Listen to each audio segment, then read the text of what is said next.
नमस्कार, आप देख रहे हैं समाचार इंडिया। और समाचार इंडिया की मुहिम लगातार आपको डे वन कोरोना का संकट जब से शुरू हुआ हर वो खबर दिखाने की कोशिश की जिसको आप देखना और सुनना चाहते थे।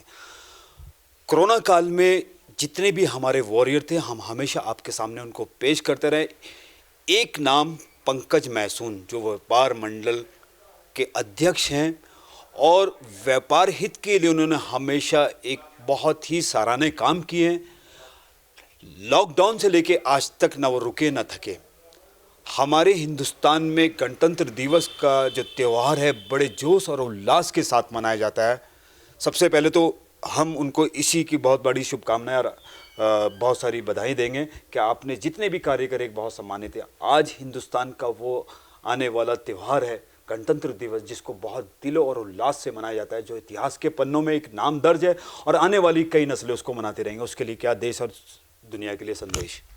बस मैं आपके माध्यम से यही संदेश देना चाहूँगा कि हर वर्ष की तरह जिस प्रकार से 26 जनवरी को गणतंत्र दिवस मनाया जाता है, सभी प्रदेशवासी, देशवासी और हमारे देहरादून के जितना भी व्यापारी वर्ग है इसे खूब हर्ष और उल्लास से मनाएं, जिससे कि हमारी जो आने वाली पीढ़ी है उन लोगों को भी इसकी अहमियत का पता चले कि किस प्रकार से 26 जनवरी को जिस दिन गणतंत्र दिवस पहले दिन जिस दिन इसको शुरुआत की गई थी, तो उस दिन कितने ही हमारे लोगों ने इसको मनाने के लिए क्या क्या चीज़ें करी होंगी और क्या क्या अपने सोच रखी होगी कि जिसके कारण आज हम उन आज़ादी में सांस ले रहे हैं। क्योंकि पहला जिस दिन शुरुआत हुई है उस दिन के बाद आज 1947 के बाद से जब से देश आज़ाद हुआ है, वो तो खैर 15 अगस्त का दिन था, लेकिन शुरुआत 26 जनवरी को हुई थी जिस दिन पहला आंदोलन रखा गया।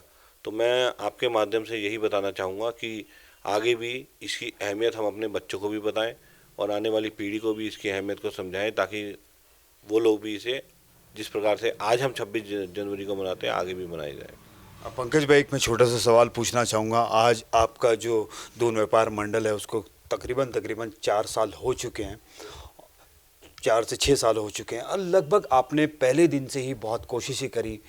आज एक बहुत बड़ा कारवां आपके साथ खड़ा हो रहा है, बहुत सारी चुनौतियाँ भी हैं। अभी स्मार्ट सिटी का प्रोजेक्ट चल रहा है बाज़ार में, उसको लेके भी दशा और दिशा के बहुत सारे उथल पुथल हुए हैं। आज भी आप अपने कार्यों में ना रुक रहे हैं ना थक रहे हैं, क्या सोचते हैं उसके बारे में? देखिए, मैं आपको बताऊं, जिस दिन हमने ये बीड़ा उठाया कि हमने व्यापारियों के लिए कुछ करना है, उसी दिन हमने ये थकान वाला काम और रुकने वाले कदमों को वहीं छोड़ दिया था। क्योंकि घर से निकले ही तब जब हमें लगा कि हमें कुछ करना है और अपने व्यापारी वर्ग के लिए कुछ करके दिखाना है। क्योंकि हम ये चाहते हैं कि व्यापारी वर्ग जहाँ तक अछूता है उसे अपने अधिकारों, उसके अपने जो भी उसके अधिकार है उसे मिलने चाहिए। क्योंकि अभी तक मैं ये देख रहा था सबसे ज़्यादा व्यापारी वर्ग का शोषण इस प्रकार होता है, क्योंकि सबसे ज़्यादा देखो टैक्स व्यापारी देता है, सबसे ज़्यादा मेहनत व्यापारी करता है, रोज़गार व्यापारी देता है, और कई चीज़ें हैं जो व्यापारी वर्ग बिना बताए कहीं भी करता है। कितने ही काम अभी आप लॉकडाउन में देख लो, तो सबसे ज़्यादा मैं डीआईजी साहब हसन मोहन जोशी जी के साथ बैठा था, तो उन्होंने मुझे खुद बताया कि अगर 18,000 पैकेट शासन से आए हैं तो 36,000 पैकेट व्यापारी वर्ग में दिए हैं। तो आप ये देखिए कि मतलब एक अधिकारी जो डीआईजी लेवल के अधिकारी हैं और एसएसपी रहे उस समय, कप्तान रहे यहाँ के, तो उन्होंने ये शब्द बोले, तो यानी कि कहीं ना कहीं व्यापारी अपनी हर प्रकार से जिस प्रकार से भी सेवा वो करने में पर्याप्त है उस प्रकार से वो करता है। तो मैं आने वाले समय में आपको ये बताना चाहूँगा कि मैं आगे भी व्यापारी के लिए और अपने जितने व्यापारी भाई हैं उनके लिए जो भी मेरे से हर संभव प्रयास मैं करता रहूँगा, उनकी समस्याओं के लिए लड़ता रहूँगा। और जब तक मेरी सांस और सांस है या जान में जान है, जब तक मेरा शरीर मेरे साथ रहेगा, और मतलब मैं उस काम को करता रहूँगा और अपने व्यापारियों का शोषण कहीं नहीं होने देने का। अंत में पंकज जी मैं एक सवाल पूछना चाहूँगा। कोरोना काल के बाद अब 1-1.5-2 महीने से हमारा इतवार को रविवार को बाज़ार बंद रहता है।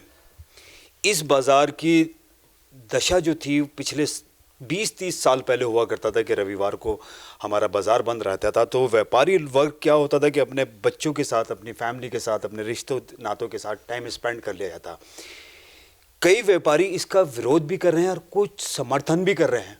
बहुत सारे लोग जो ज़्यादातर हमने भी अगर बाज़ार में सर्वे किया है तो वो इस चीज़ से बड़े सहमत हैं कि रविवार को ही हमारा बाज़ार बंद रहे ताकि हम अपने परिवार के बीच में बैठ के टाइम स्पेंड कर सकें। उसके लिए कैसे सोचते हैं और कैसे देखते हैं आप? देखिए मैं बताऊं, जब तक कोरोना काल चल रहा था तो लॉकडाउन भी चला। लॉकडाउन के बाद ऐसा भी समय आया जब 3 दिन बाजार खुला, 3 दिन बंद रहा। उसके बाद ऐसा समय भी आया कि शनि इतवार बंद रहा। उसके बाद शासन ने एक नया फरमान ये जारी करा कि संडे को बंद रहे, और व्यापारी इससे खुश भी है कि संडे को। लेकिन मैं आपको बताऊं, व्यापारियों में भी कई तबके के लोग हैं। कुछ बहुत हायर क्लास है, कुछ मिडिल क्लास है, कुछ लोअर क्लास है। कईयों ने देखो मैं बताऊं, किराए पे दुकान ले रखी है बाज़ार में, वो संतुष्ट नहीं है संडे बंद करने से, क्योंकि उन्हें अपना किराया भी देना है, रोज़गार भी देखना है, तनख्वाहें भी देनी है, बिजली के बिल है, और कई सारी समस्याएं हैं उनके साथ। और शायद हो सकता है कि इतवार के काम से वो कई सारी चीज़ें अपनी पूरी करते हो। और कई ऐसे भी है जो हायर लेवल के व्यापारी है, जो मतलब उनको ऐसा लगता है कि हमें अपने परिवार के साथ रहना है, एक छुट्टी हमारे लिए होनी चाहिए। तो मेरा ये कहना है कि देखो, जो छुट्टी करना चाहता है, सरकार कभी नहीं कहती कि आप संडे को दुकान खोलें। सरकार का एक वक्तव्य है कि संडे की छुट्टी है, लेकिन वो अपने ऊपर व्यापारी के है कि अगर वो छुट्टी करके अपने परिवार के साथ समय बिताना चाहता है, तो अपने बच्चों के साथ समय बिताना चाहता है, तो वो छुट्टी करके उस चीज़ को करे। और अगर वो क्या नाम है इसका का दुकान खोलना चाहता है, तो जिस प्रकार से अभी तक व्यवस्था पिछले 20 साल से देख रहे हो कि चली रही है, 25 साल से, कि संडे को बाज़ार खुल ही जाते थे। लेकिन ये तो कोरोना काल के कारण आज बाज़ार बंद है, ताकि इतवार के दिन थोड़ा बहुत सैनिटाइजेशन हो जाए और ये जो महामारी है इसको किसी तरीके से रोक सकें। लेकिन अब मैंने आपने देखा होगा, कल डीएम साहब ने एक आदेश जारी करे हैं जिसमें आप अभी तक बार हो गए, रेस्टोरेंट हो गए, यहाँ बैठ करके आदमी खाना नहीं, होम डिलीवरी थी सिर्फ। लेकिन कल उन्होंने पहला कदम उठाते हुए, मतलब दूसरा ही कदम समझ लो इसको, पहला कदम तो उन्होंने बार, रेस्टोरेंट और ये सब चीज़ें खोली हैं, जिससे कि डिलीवरी घर तक, होम डिलीवरी का काम चालू हो गया था। अब ये सेकंड स्टेप है जो मुझे दिखता है कि उन्होंने आज जो आदेश पारित करे कल, कि आप जा करके रेस्टोरेंट में बैठ करके परिवार के साथ समय बिता लो, खाओ, जो भी आपने करना है वो करो आप। तो अब मुझे तीसरे स्टेप में ऐसा भी लग रहा है कि अब जहाँ तक ऐसा है कि आदेश तो कुछ नहीं आएंगे कि आप दुकानें खोल लीजिए, लेकिन ये होगा, जैसे आपने देखा होगा दीपावली के टाइम पे 5 संडे के लिए सरकार ने अपनी तरफ से कर दिया था कि आपकी इच्छा है खोलो ना खोलो। तो मैं समझता हूँ इस तरीके का कुछ ना कुछ आने वाले समय में आ जाएगा, क्योंकि अब वैक्सीन भी आ गई है।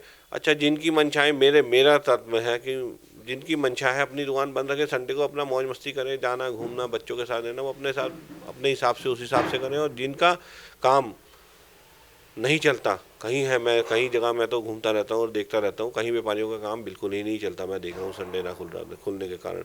और उनकी जो इस समय स्थिति भी है वो भी बहुत ज़्यादा दयनीय है। तो उनके ऊपर भी कई बार मेरा मन ऐसा हो जाता है कि कई बार तो आंसू भी आ जाते होंगे उस चीज़ को देख करके कि यार किस प्रकार से ये आदमी अपना गुजारा बसर कर रहा है। और बच्चों की देखो, चाहे स्कूल आज बंद है लेकिन फीस जा ही रही है। आपका काम चले ना चले, बाज़ार में स्मार्ट सिटी के गड्ढे खुदे हों, किसी को कोई लेना है, कुछ नहीं लेना देना। आपकी ईएमआई जो है वो जा ही रही है बैंकों की। आपको अगर कार लोन ले रखा, कार लोन जा ही रहा है, 2 व्हीलर लोन है वो जा ही रहा है, और तनख्वाहें हैं वो देनी ही पड़ रही है अपने कार्य वर्करों को। क्योंकि दुकानदार का तो ऐसा हिसाब है कि उसका काम हो चाहे ना हो, ना तो उससे किसी को लेना देना होता है, ना कोई मतलब रहता है। आप ये देखिए कि इतने बड़े बड़े गड्ढे स्मार्ट सिटी के उसमें खुदे हुए बाजार के अंदर, लेकिन आज कौन व्यापारी की सुध ले रहा है? किसी ने आके नहीं पूछा कि भाई साहब आपका इस तरीके की स्थिति है कि आप कैसे अपने वर्करों को तनख्वाह दे रहे होंगे, कैसे आप बिजली का बिल जमा करा रहे होंगे, कैसे आप सब चीज़ें अपनी मैनेज कर रहे होंगे, लेकिन कोई मतलब नहीं है। तो यही सब चीज़ें और यही सब समस्याओं को देखते हुए हमने ये कदम बढ़ाया भी था, जो आपने भी मेरे से इससे पहले प्रश्न किया था कि आप क्यों नहीं रुक रहे, क्यों नहीं थम रहे। तो मैं ये सब चीज़ें देखते हुए मैं चाहता हूँ कि व्यापारी को भी जिस तरह सारी सुविधाएं मिलेंगी, मिलनी चाहिए भी, मूल सुविधाएं। और आने वाले समय में जिस प्रकार से 60 साल के बाद कर्मचारी रिटायर होकर के अपनी पेंशन ले रहा है, हम सरकार से ये भी आने वाले समय में मांग करेंगे कि व्यापारी जो 60 साल का हो जाए, जो जीएसटी दे रहे हैं अपने पूरे समय में, और जो 60 साल का हो चुका है उसे भी कहीं ना कहीं पेंशन की सुविधा मिलनी चाहिए। उसकी क्या नाम है, मेडिकल की सुविधा भी उसे मिलनी चाहिए। क्योंकि आप देखते हो 60 साल के बाद पॉलिसी नहीं होती, क्या करेगा वो? मान लो अब आपको पता है कि 60 के बाद ही बीमारियां घेरती है, उससे पहले तो आदमी तंदुरुस्त स्वस्थ चल रही है, वो 5-10% है जो कहीं ऐसी स्थिति पैदा होती है, बाकी 90% लोग तो 60 के बाद ही मैं देखता हूँ कि कहीं ना कहीं बीमारियों से ग्रसित ज़्यादा होने लगते हैं।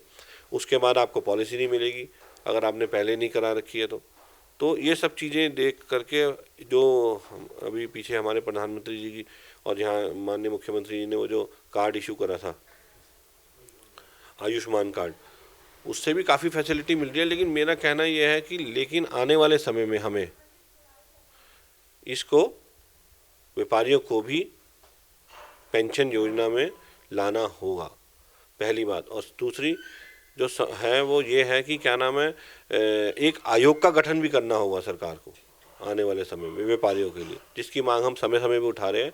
अभी हमने माननीय मुख्यमंत्री जी को पीछे एक ज्ञापन के माध्यम से गए भी थे, हम बोला भी था उनसे, और उनका वहाँ से सचिवालय से एक रिवर्ट भी लेटर आ रखा है हमारे पास। तो हम उस कार्य में भी लगे हुए हैं कि आने वाले समय में आयोग का गठन हो, जिससे कि व्यापारी वर्ग की जो छोटी मोटी मूलभूत समस्याएं हैं उसे वो आयोग समझे और उसको हल करने की कोशिश करे, ताकि व्यापारी अपने आप को कहीं भी ठगा सा महसूस ना करे कि मेरे साथ जब भी समस्या होती है मेरे साथ कोई नहीं खड़ा। क्योंकि देखो कहीं आपने देखा होगा आगजनी हो जाती है किसी की दुकान पे, अब उसे क्या है मिला, कुछ भी नहीं मिला, उसके तो करोड़ों रुपए का सामान लॉस में हो गया, वो तो देनदारी खड़ी की खड़ी रहेगी। अब हम लोग कहीं अपनी तरफ से प्रयास करते हैं, जिस प्रकार से हमने पीछे 51,000 रुपये भी दिए कई व्यापारियों को, लेकिन हम क्या करेंगे, 3-4 बार हम इस प्रयास को कर चुके हैं। हम तो ये कहते हैं कि किसी के ऊपर ऐसी विपदा कभी आई ना हो, ना हमें इस तरीके से कभी किसी को वो करना पड़े। लेकिन अब जब मुसीबत का समय है तो वहीं से हम 5-5 हज़ार, 2-2 हज़ार, 4-4 हज़ार रुपये मांग करके आसपास के व्यापारियों से ही उसकी सहायता करा देते हैं कि 51,000 रुपये की उसकी मदद हो जाए। लेकिन अब आने वाले समय में हम और योजनाएं तैयार कर रहे हैं, जिस प्रकार से हमारी व्यापार मंडल बढ़ रहा है, व्यापार मंडल की इकाइयों का गठन हो रहा है, तो जिस प्रकार से हमारे साथ आज 4 से 5 हज़ार व्यापारी जुड़े हुए हैं, तो आने वाले समय में हम इसका दायरा बढ़ाएंगे और जो भी हमसे बन पाएगा अपने व्यापारियों के लिए, उनकी मूलभूत स्थितियों को ठीक करने के लिए हम उसकी भी पूरी कोशिश करेंगे। धन्यवाद। चलिए, बहुत सारी शुभकामनाएं। जोश और जुनून 2 शब्द ऐसे हैं कि अगर आप चाहें किसी को भी पाना, किसी भी मंजिल को पाना, किसी भी काम को करना, तो बहुत आसान हो जाता है। पंकज मैसून के बहुत सारे लक्ष्य हैं जो व्यापार हित में हैं, और हम यही कामना करते हैं कि हर वो लक्ष्य इनका पूरा हो जो इनके मन में हो, इनके दिल में हो, और जो व्यापार हित के हो। आप भी गणतंत्र दिवस बहुत जोश और उल्लास के साथ मनाएं और सतर्क रहें, जागरूक रहें, क्योंकि कोरोना काल का संकट अभी खत्म नहीं हुआ। आप देख रहे हैं नौशाद सैफी के साथ